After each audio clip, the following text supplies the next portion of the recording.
Hello, street smart investors. Welcome to another video. And this is the advanced medical equipment and technology sector. I have for you the next 7 stocks that are readily available for you guys. And here's the review.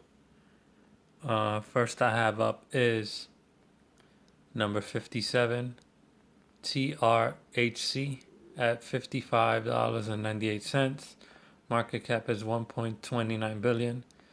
EPS, earnings per share, negative 1.71. Price to earnings ratio is negative 33. Debt is 63%. Cash flow is 300,000. I put an X so it is not watch listed. This video was actually taken today on Tuesday, but the information that is listed here today, as you can see, this was actually done on Sunday. So this is actually a 2-day delay of data. Again, this is Sunday's data, but I'm posting it on Tuesday. I didn't have a chance to do it yesterday or Sunday night because it was already too late for me to post it on Sunday. But here it is, and as you can see, it goes all the way to number 63, but I'm getting there to number 91. So I think this is video number 7, number 8. So a few more videos, and I'll come up with another sector. I'm really excited, and then along with the other sectors, one of my goals was to change the format again and do a summary, and then also aside from the sector, add a little more fun and adventure to the channel. And what I'm gonna do is I'm gonna add like I'm gonna add like companies that are rivalries and stuff like that, or see how people feel about being bullish and bearish on certain stocks, and we'll see how that goes. So next up is ELMD at $15.78. Market cap is at 133.87 million. Earnings per share is at 0.45. PE ratio is pretty high. The debt is really low at 11%. So with the PE ratio close to 36, cash flow is at 350,000. So okay, and I think it was the last video that I did, or it could have been the video before. I spoke about the PE ratio, the price to earnings. And so what I wanted to say real quick was, so what I found out was I don't know how high is too high, because the highest PE ratios I've seen usually in the 30s, and in the mid to low 30s, but usually they're like not above 30. But to me, 30 is the cutoff line, because that's what I'm used to. I'm used to seeing 20 to 30 at most. But I found out on Investopedia actually, and you can look it up yourself, and you can see that I'm not being dishonest. On Investopedia.com or .org, one of the two. Just Google search Investopedia and you get some valid, great information there. It's a really good source that I use. But real quick, the PE ratio, when it's really, really high, supposedly the company is growing at a very fast rate, and so there's actually probably orders, or the ratio is high because the price is low as of right now, but later on in the future, it's gonna grow at a faster rate. So people are basically pricing in at the moment before the price and the earnings go higher. So they're expected to do really, really good in the future, not just not just like for one quarter, like not for the next 3 months or 6 months, like it's usually throughout the whole year. So it's a company that's really, really gonna have a really good year.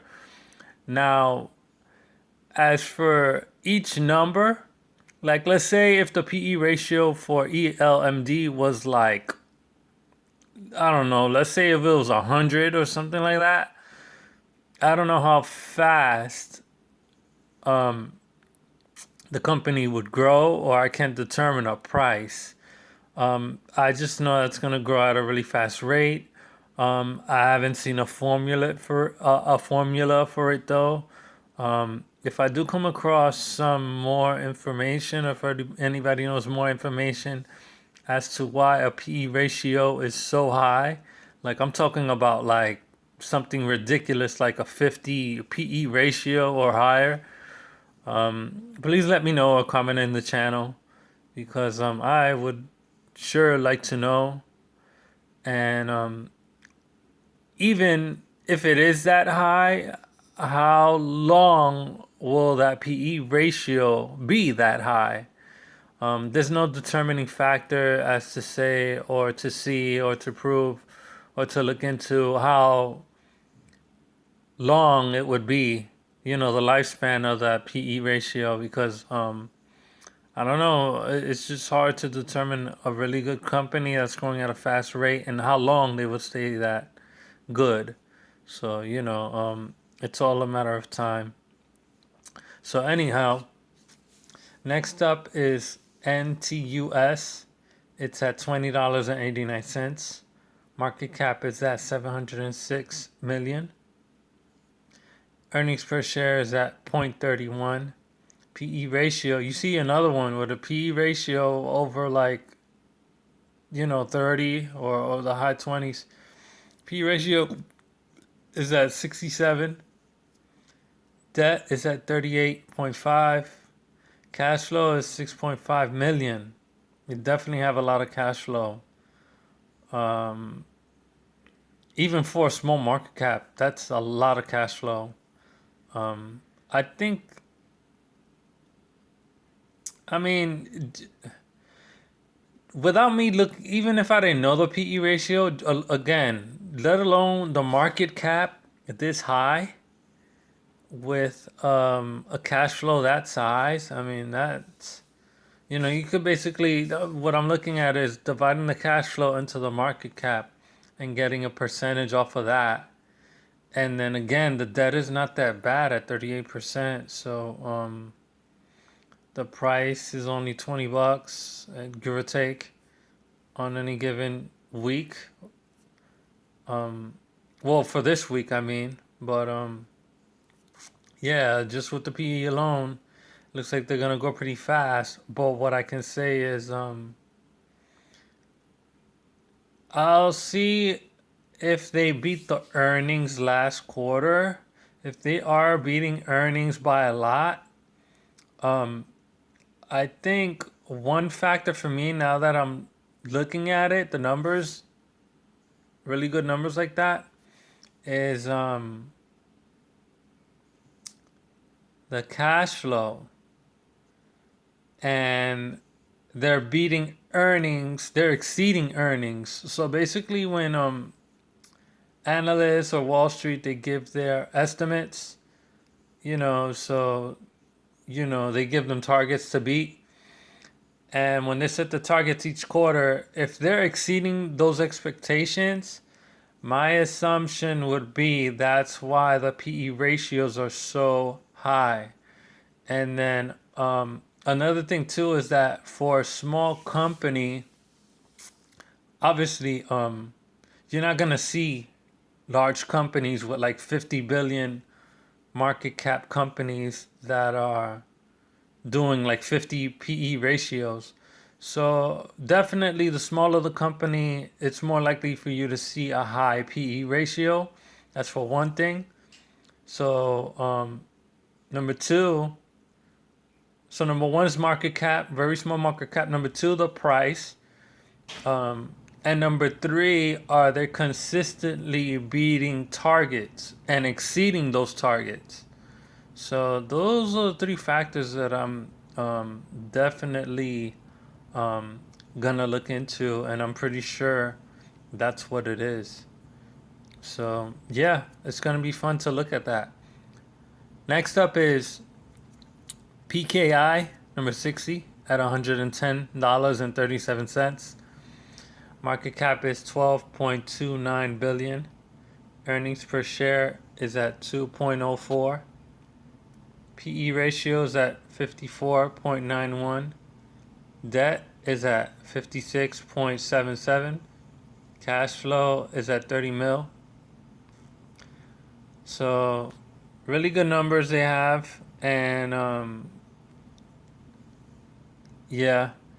lot of cash flow, and the debt, they could do better on the debt. But again, another company with a high price, so they're still definitely growing at a very fast rate, just insane. I've never seen numbers like this. With a price like that, I could understand a price like this, but with a price like that I don't know. That's pretty insane. So next up is SRTS at $2.86. Really too cheap for me. 47 million is the market cap. Negative 0.19 is the earnings per share. PE ratio negative 15, awful. Debt is at 24, not bad, but everything else is horrible. Cash flows at negative 4 million. Next up is LMNX at $35.38. Market cap is at 1.61 billion. Earnings per share is at negative 3.74. PE ratio is at negative 0.11. The debt is at 27%. Cash flow is at negative 49.72 million. Awful numbers, as you already know. Again, giving you this basic info. When I mention exceeding earnings and everything, that's more detailed. So that's actually an advanced and thorough data analysis. I do know how to do that. It just involves more numbers and calculations and all that. But I'm not sure how to prepare that. And then also, I want to keep it simple. I think that's just too much to ask for, and too much to consider at the moment. So yeah, that's pretty much all I have. And the last one is number 63, RMED at 38 cents. Market cap is at, I can't even see that number, 14 million. I thought I had enough space to write everything. That's why I wrote it big, but I didn't have enough for the end, so I tried to squeeze it in there. So it's at 14 mil. Earnings per share is at negative 3.74. PE ratio is at negative 0.11. Debt is not bad at 27, but all the numbers are crap. Cash flows at negative 49.72 million. Awful numbers. And that's the checklist. So 58 is a watch list, 59 is a watch list, and 60 is a watch list. Thanks for watching, and I'll see you guys in the next one.